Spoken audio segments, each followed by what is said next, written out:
এই যে প্রশাসনিক বৈঠক, এই প্রশাসনিক বৈঠকে যাতে বিরোধীরাও আসেন সে কথা বারবার জানানো হয়েছিল শুভেন্দু অধিকারীর তরফ থেকে। এবং আজ যখন আগেও আমরা দেখেছি বিরোধীরা এসেছেন, আজও যখন বিরোধীরা এসেছেন মুখ্যমন্ত্রী শুভেন্দু অধিকারী খুশি। কি বললেন তিনি, তার কি বার্তা এক্ষেত্রে? দেখো, যেটা সূত্র মারফত জানা যাচ্ছে, মুখ্যমন্ত্রী শুভেন্দু অধিকারী আজকের বৈঠক চলাকালীন সময় বৈঠকের শুরুতেই, বৈঠকের কিছুটা পরেই তিনি বলেন, আমি অত্যন্ত খুশি যে বিরোধী দলের বিধায়করা এসেছেন, গঠনমূলক সমালোচনা হোক তাতে কোনো আপত্তি নেই, কিন্তু কাজ করে যেতে হবে। অবশ্যই রাজ্য সরকার আপনাদের পাশে থাকবে। এখনো পর্যন্ত তৃণমূল কংগ্রেসের তরফে 18 জন বিধায়ক তারা উপস্থিত ছিলেন আজকের বৈঠকে, মূলত কলকাতা, হাওড়া ও দক্ষিণ 24 পরগনা মিলিয়ে। এই 18 জন বিধায়কের উদ্দেশ্যেই মুখ্যমন্ত্রী শুভেন্দু অধিকারী বলেন বৈঠকের একদম শুরুতে, যেটা সূত্র মারফত জানা যাচ্ছে, এবং তিনি বলেন যে আজকের বৈঠকে বিরোধী দলের বিধায়করা এসছেন, তাতে তিনি খুশি, সন্তুষ্ট। গঠনমূলক সমালোচনা হতেই পারে, কিন্তু তিনি চান যাতে সবাই কাজ করে যায়।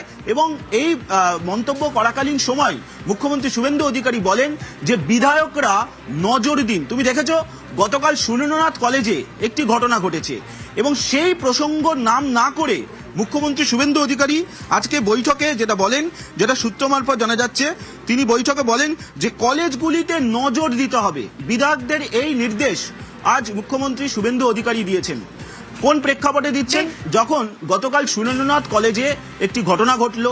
কি ঘটলো না, সুরেন্দ্রনাথ কলেজের ইউনিয়ন রুম থেকে বাক্স টাকা উদ্ধার হয়েছে, এবং যেগুলি উইপোকা খেয়েছে বলে অভিযোগ। এবং শুধু তাই নয়, এই যে টাকা উদ্ধার হয়েছে তার পিছনে ইতিমধ্যে পুলিশের তদন্ত চললেও ইউনিয়ন রুম এবং তারপরে কলেজের যে সামগ্রিক সময়, বর্তমান সময় বা এর আগে যে ঘটনা ঘটেছে তা নিয়ে একের পর এক বিস্ফোরক তথ্য সামনে আসছে। সেই সময় দাঁড়িয়েই মুখ্যমন্ত্রী শুভেন্দু অধিকারী বলছেন যে এলাকার বিধায়কদের বলবো তারা যাতে কলেজেও নজর দিক।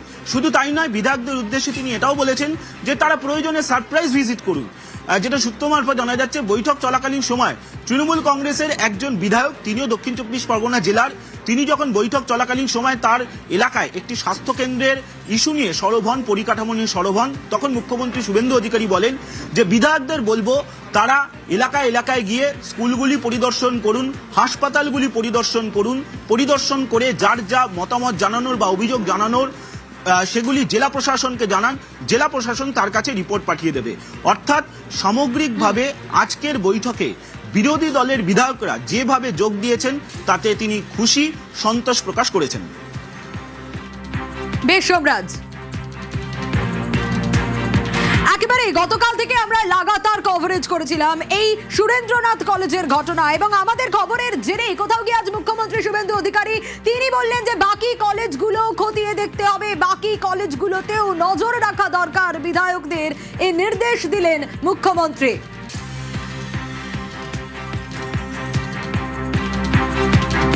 আজ এই প্রশাসনিক বৈঠক, এবং এই প্রশাসনিক বৈঠকে সুরেন্দ্রনাথ কলেজের প্রসঙ্গ উঠে এলো, এবং বিধায়কদের নির্দেশ দিলেন মুখ্যমন্ত্রী শুভেন্দু অধিকারী যে কোথাও গিয়ে বাকি কলেজগুলোতেও কিন্তু অবশ্যই নজর রাখতে হবে, নজরদারি চালাতে হবে। তার কারণ গতকাল লাগাতার আমরা এই খবর দেখিয়েছিলাম, এবং আমাদের খবরের জেরেই, নিউজ 18 বাংলার খবরের জেরেই আজ মুখ্যমন্ত্রীও বললেন এ কথা।